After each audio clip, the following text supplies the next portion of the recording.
Hi and welcome back to Sweets and Beyond. My name is Ida and today I'm going to show you a quick and easy way to make carne guisada, Puerto Rican style beef stew in your pressure cooker. Let's get started. Here are the ingredients we're going to be using. This is 2.5 pounds of stew meat. You can buy it at the store just like this, stew meat. I just trimmed it off a little and the big chunks, I cut them a little bit smaller. We're going to be using 4 medium potatoes, 2 cloves of garlic, about 1 cup of baby carrots. If you don't have baby carrots, you can use the regular carrots and just slice them up.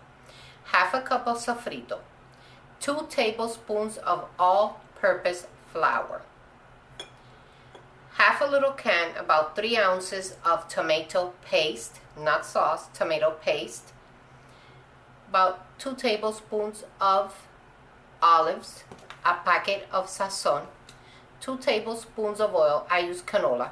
And here to season the meat, I have 1 teaspoon of adobo completo, sazonador completo, a teaspoon of oregano, half a teaspoon of cumin, and 1.5 teaspoons of adobo, the red can, adobo goya.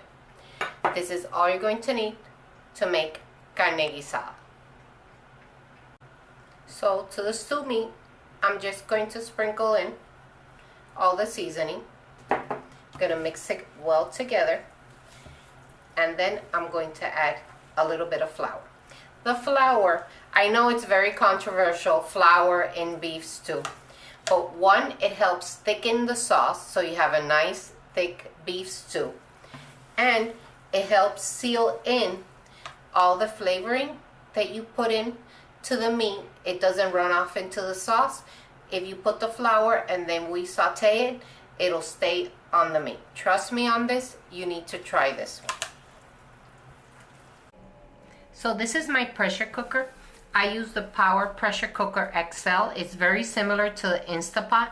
So I'm going to hit chicken and meat. And it'll start the countdown for 15 minutes and we're gonna saute the beef.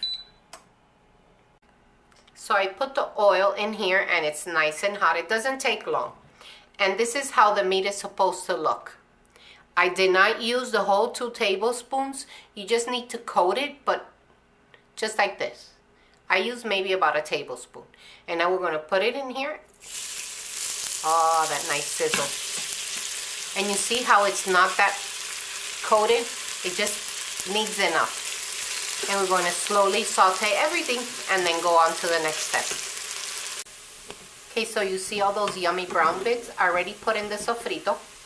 And the sofrito is going to help pick up all those yummy brown bits from the bottom. And then I'm going to squeeze in. There you go. I'll get the rest of the garlic. And we're just going to move it around until the sofrito darkens a little. And then we're going to add the water and the rest of the ingredients.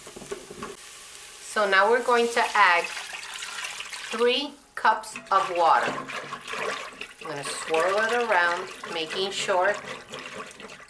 That's why I have this rubber silicone coated stir or whisk, so I can pick up all those yummy bits from the bottom. Now we're going to add the tomato paste. And we're going to swirl it around. And by using tomato paste, it's going to become even thicker, so it'll be really nice and yummy.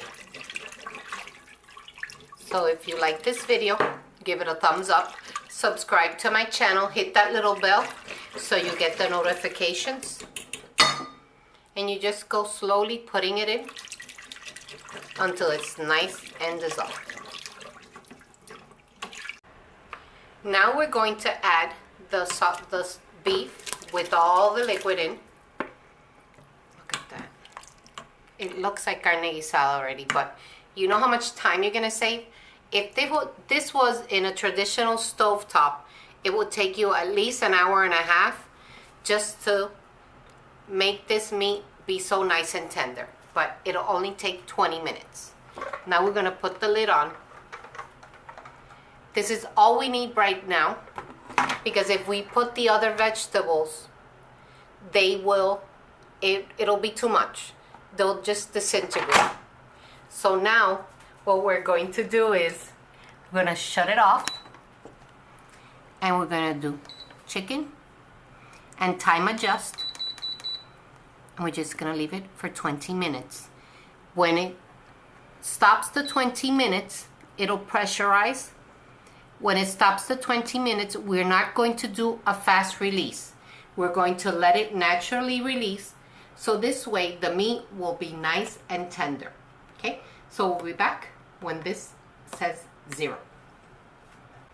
So after 20 minutes and natural release of pressure, I added the olives, the cut up potatoes, and the carrots. Look at that, how beautiful this looks. Now we're going to cook it for 8 minutes. Let us fight with the machitero. Voila! We pressurize it, and now we're going to go here, and we're going to use the rice setting. 8 minutes. And in 8 minutes, we get to eat carne guisada. So here you have it, my version of pressure cooker carne guisada. Look at this. See how nice and soft everything is? The veggies are cooked. The potatoes are cooked. And under 35 minutes, you can have this meal. While you're cooking this, you can set your rice to cook, and you have dinner in less than 40 minutes. So if you like this video, you guys know what to do. Give it a thumbs up, subscribe to my channel, and all my links to my social media, to my Facebook and to my Instagram are in the description box down below. So there's nothing else to say but buen provecho. I got it all. Try it.